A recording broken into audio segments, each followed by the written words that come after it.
Hi, Karen from Quantum Heart Awakening. This is a divine feminine support reading, a much needed divine feminine support reading. Right before I hit the record button, I heard a massive, like a delivery truck backing up. It had the backing up noise. And so that was screaming to me that we need to hold our horses and take a step back to reevaluate how we're coming into relationship with this journey. I also notice my voice is deeper than it's been in other readings. I mean, I notice when I channel, it goes deeper anyway, but today especially, I almost can't make it higher. I cannot raise my voice in a sense. Um, what I feel from that is that we are being called to get extra grounded. There's a lot of tumultuous energy in this, so I'm going to try to take it slow. I really want to dismantle each piece of this puzzle. It's very dense. Oof, I could feel it already in my chest and in my heart. Let me just preface this and say, Divine Feminines, you're doing too much. You're doing way too much, and it's distracting you from taking care of yourself. Let's just honor that, because that is dense, and the divine feminine energies have been in this position many, many times on the journey. They've been the ones working double, carrying the double burden of this emotional, psycho-spiritual burden, this labor. They've been laboring. Do you hear my voice? It's literally getting deeper and deeper and more gravelly. Okay. Ooh, okay, let's get into it. So in the primary position, we have to be fair. Divine feminine energies have been seeking some form of justice. In a lower frequency, justice could be, we want like retribution. We want someone else. The shadowy version is we want someone else to suffer as we suffered. That's not what this is. The higher, more spiritual version of justice is actually just balance. We want to claim and invite balance into this situation. So God, okay. Sorry, I'm just getting, it's all flowing in. It is so tempting to fall into these potholes over and over and over again. What are the potholes? The potholes are that we suffer in silence, that we're stuck in waiting energy, that we are waiting for some sort of recognition and reward, that we are waiting to be recognized for our efforts. This is so tempting, and we fall in it over and over and over again until we can finally look outside of self, become the divine witness to understand what's actually taking place, and to adjust our lens in such a way where we are not draining power, where we are not giving our power away to this narrative, to this human being, to this whatever the thing is. This is, let me just say one thing why this is so dense, because this is not just, oh, I fell down, now let me get back up. This is something pulling us down. This feels very much like a denser, darker energy of an addictive behavior or pattern. I take this stuff very seriously, because for those of you who are deeply in your suffering, that suffering is serious. It demands respect. It demands attention. Addictions are no joke. We all have addictions of the heart, mind, and body. We all have different flavors of what that is for each of us. And so I don't even care what it is. I don't care what your flavor of addiction is. It is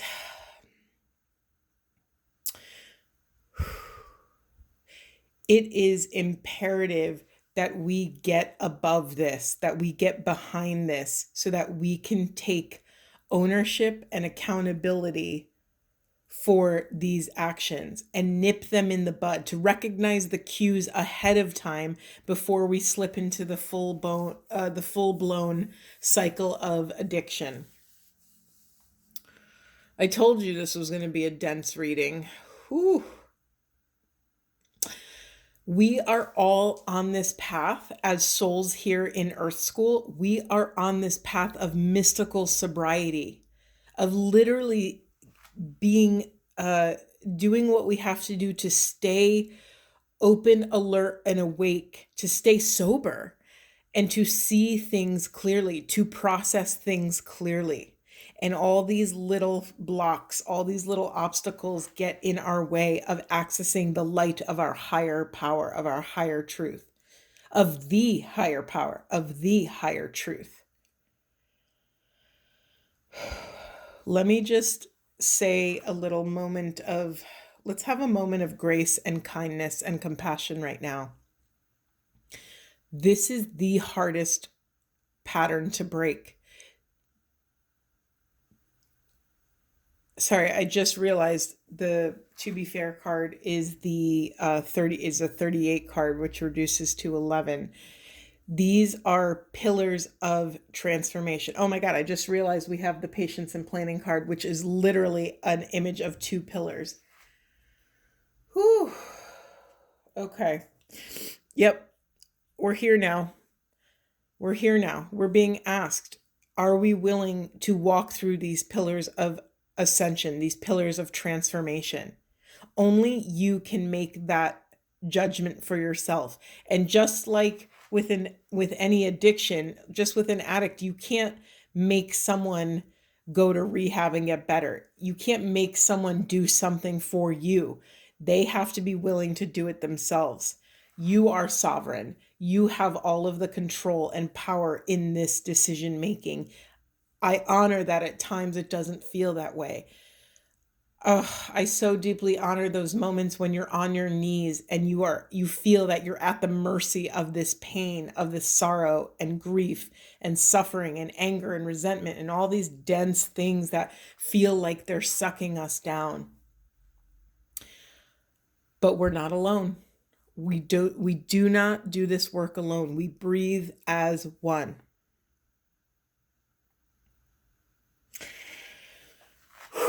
Okay, talk about dense. Bear with me. We'll get through it. We'll get through it. It's a lot. It's a lot. And if it's too much, I invite you, pause the video, go ground, go shower, go make yourself a wonderful cup of tea, go take a bath, take a nap. Pause this if this is already, if you recognize you're at capacity, do not take in more. Okay? It's a lot. My whole body just tingled when I said that. Yeah, this is a call to take a break. We are trying to sift out what is here to stay and what needs to go so that we can access this thing that we call balance, right? This is a signal to walk away from what you're contemplating. There's a thin veneer of glitter and sparkle that masks something rotten underneath. Pursuing it will only bring about a difficult situation. You will be sorry you got yourself into it. Stay away. Isn't it wonderful how Spirit protects you? Better things await. That was from the Oracle book. I had to read it. This is for the All That Glitters in Reverse card.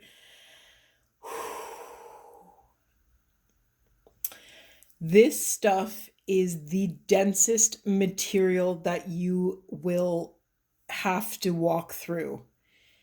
It's you against you in this moment. We can create a million stories about this other person or this other relationship or this other dynamic, but it is always you against yourself, you against the you that made these choices and behaviors yesterday. That's all. You're not comparing yourself to anything outside of you. That's it. So be really discerning and diligent about honoring and recognizing your limitations. There's no there's no, so many people I talk to think they push themselves so hard because they think they're failing at something.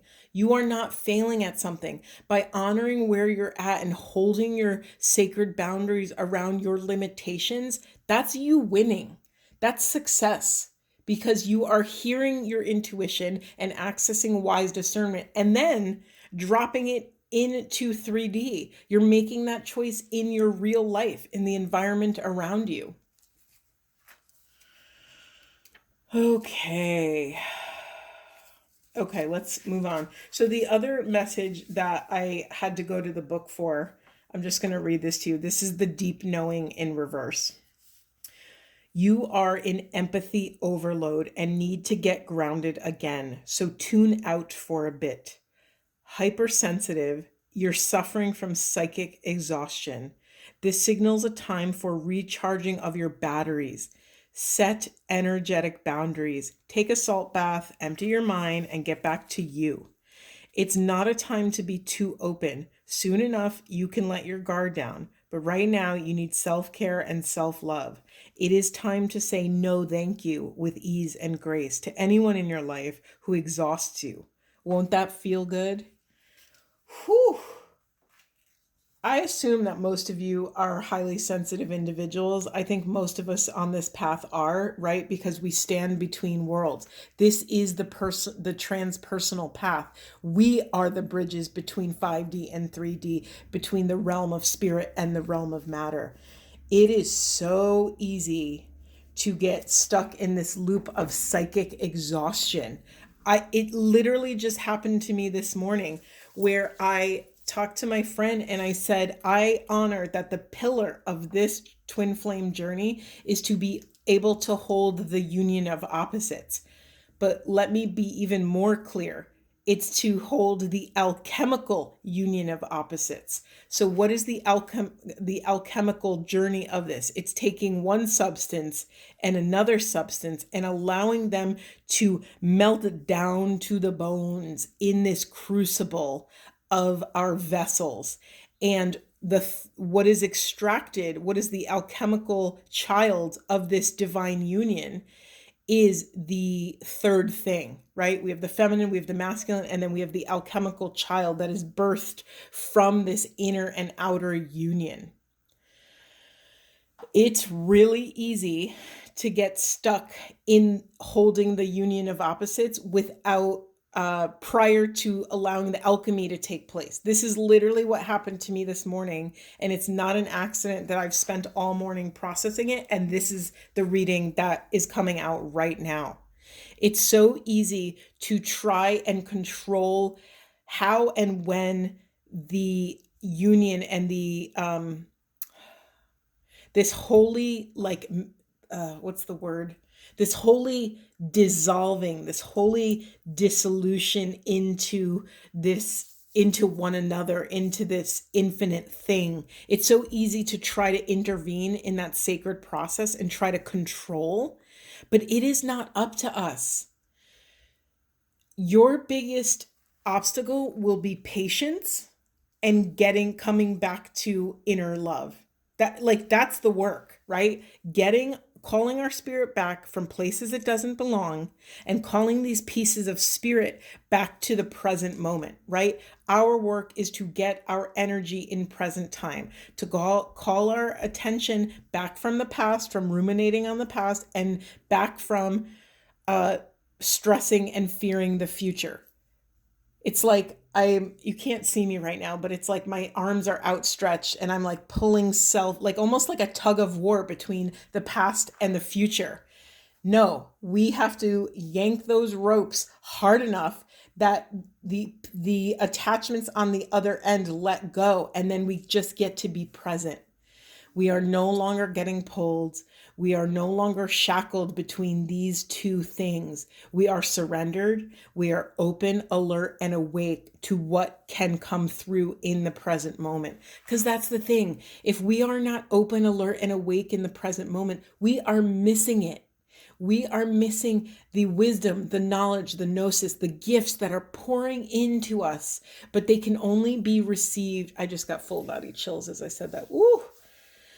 They can only be received as an empty vessel in the present moment. Always the present moment, right? Always right here, right now. That's it. This is a time of rest and rejuvenation. By accessing self-care and our wants, needs, desires, fears, and boundaries in the present moment, that having that access to that level of awareness, informed, again, I'm going to keep saying it, by the present moment, that is where love can begin. That is where we make a hospitable home for love to flow into. This is heavy. This is the work. This is the great work, capital G, capital W. This is it right here. Can you breathe long enough so that we are released, so that you are released from these shackles? It takes patience. It takes a plan. It takes preemptive awareness to know where and when you lose yourself. This is what we're doing. We're not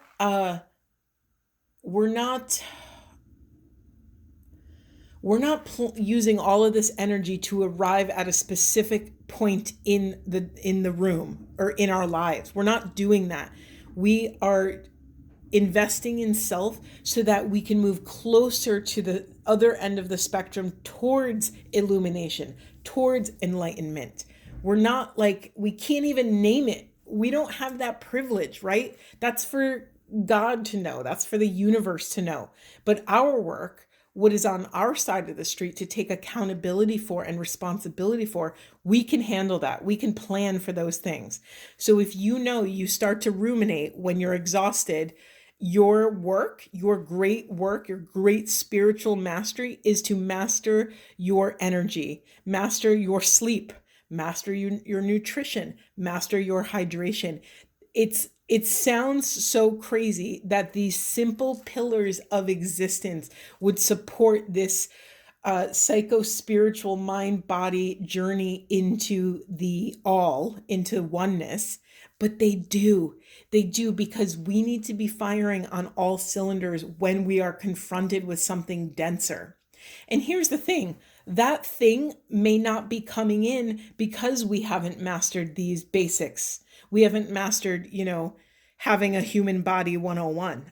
I will own that I haven't. I very much struggle as an empath, as an intuitive, as a highly sensitive bridge between worlds. I struggle to care for my 3D body because I've grown up spending so much time in 5D. So I have to learn how to physically care for this physical vessel. I think I said this before in another reading, but one of my professors from my grad program, she always said this thing over and over again to us. She said, our minds are in our bodies and our bodies are in the world. It all comes back to the body. If we don't have a hospitable host, if we don't have a strong temple, we can't worship and no one else can come there to worship. It's like literally, like if you have a physical structure of a temple and the roof is caving in, it is not a safe place to worship. And that's what we're doing. We're learning how to hold this sacredness, how to pray, how to meditate, how to sustain the divine within these vessels. This reading is on fire right now. I'm going to own that. It has nothing to do with me, but the messaging of this is powerful. It is extreme. It had to be that extreme to snap us out of it, to wake us up from whatever these unhealthy patterns and addictions are. We are practicing patience. It's the game. It's the game of practicing patience and letting go. If you talk to any meditation person, it's literally over and over again. They have one job, is to just get back home, get back to the present moment, to release everything else. And when you start wandering and thinking about your grocery list or your children or your job or that project, or you need an oil change in your car, the prescription is the same. You call your spirit back. You call your attention back to the present moment, to the body, to your breath. Always return to the breath. We have this incredible mechanism. We have this beautiful, oh, I'm going to cry. We have this sacred guru. We have two sacred gurus in our chest. We have these lungs. We have this beautiful wisdom constantly breathing for us. And when we bring our awareness to it, we come back home to the seat of the soul. I know I sound super dramatic about this, but it is that beautiful. These are the pools that we play in.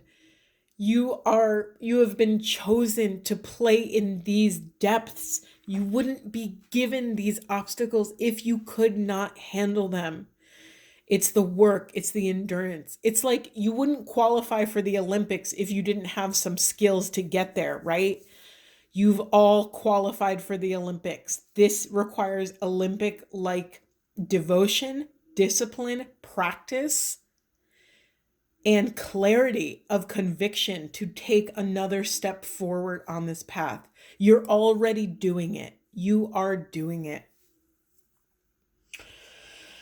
Okay, let's get back to a lighter.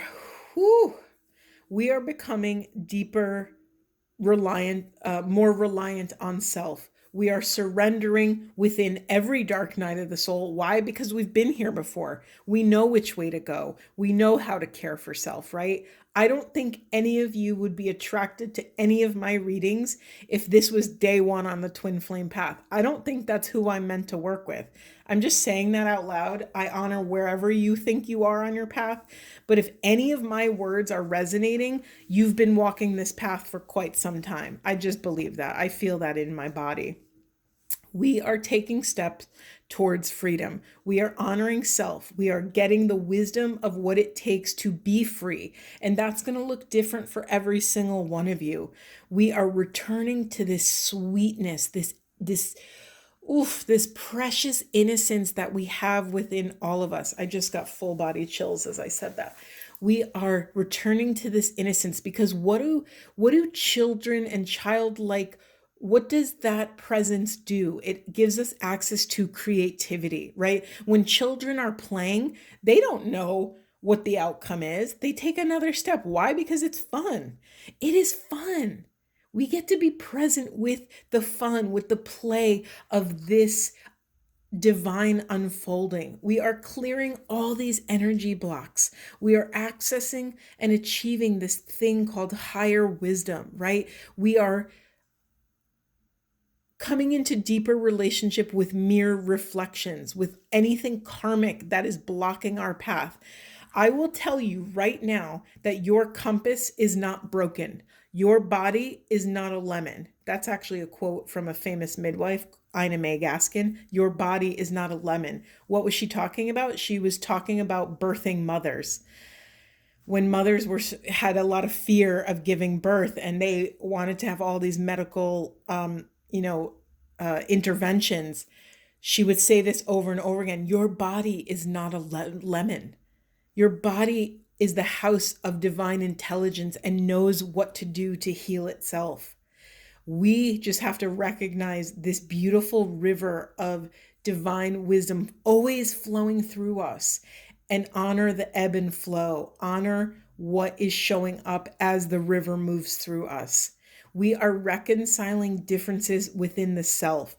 This has nothing to do with an external party. This is all within your interior castle. We are learning to trust this great mystery, to make love to the mystery, to turn away from fear and honor that fear is an illusion. Separation is an illusion. It's BS. It's not real. This love is all around you. You have access to this all the time. It's time to step into that precious beginner mind, that innocence, to return home. Holy big messages. This was an awesome reading. Let me feel into the unconscious. I didn't even touch the unconscious. Let's see. Yeah, what's showing up in the unconscious is unworthiness. Where do you not feel worthy to rest? Where do you not feel worthy to say, it's okay for me to take a time out? Let me tell you what I've learned after years of being on this path. The work will always be there for you. Urgency is an illusion. I will say that over and over and over again to my people. Urgency is an illusion. It's BS. It's not real. So do not rush the process. Do not rush yourself. It is not kind. So ask yourself this very divine question in any given moment. What is the next kindest step that I can take for myself in this moment? That's it. If you just ask yourself that question at every intersection, at every choice point, okay, what is the next kindest step I can take for myself? I believe that life will take you in a very beautiful direction. That love that you are so deeply in service to will also include love of self and being in service to self. What is the next kindest step that I can take in this moment? I might leave it there.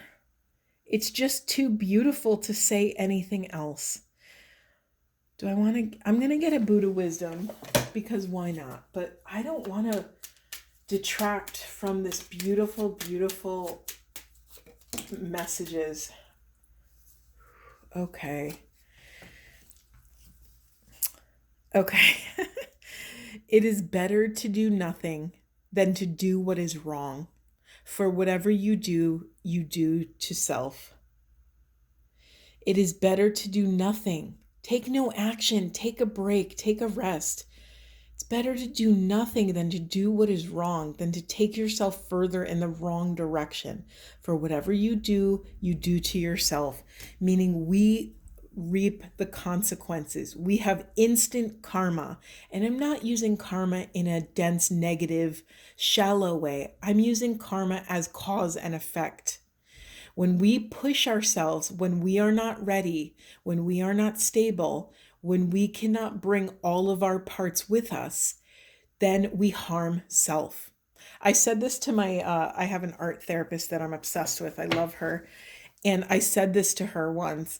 I said, we only move as fast as our slowest part. This is a concept I developed in response to my work with internal family systems. You can look that up if that's interesting to you. But we have all these parts within self, and we only move as fast as our slowest one. We do this because by being this present with what's happening with our internal world, we will not leave anything behind. We will not leave any stone unturned because we will be so present with the wants, needs, desires, fears, and boundaries of this part of self. I love you guys. I love anyone that is willing to do this work on this path and take just one more step forward. I have so much gratitude and honor and respect for those walking this path with this profound integrity and sincerity. Sending you so much love. I hope this was supportive. I feel like this is one to save. I think everyone should save this video because this message is the message. This is the grand work that we all do day in and day out. It doesn't matter what the issue is or the problem or what the addiction is. This is the work. Okay, I'm going to leave it there. Thank you so, so much for being here.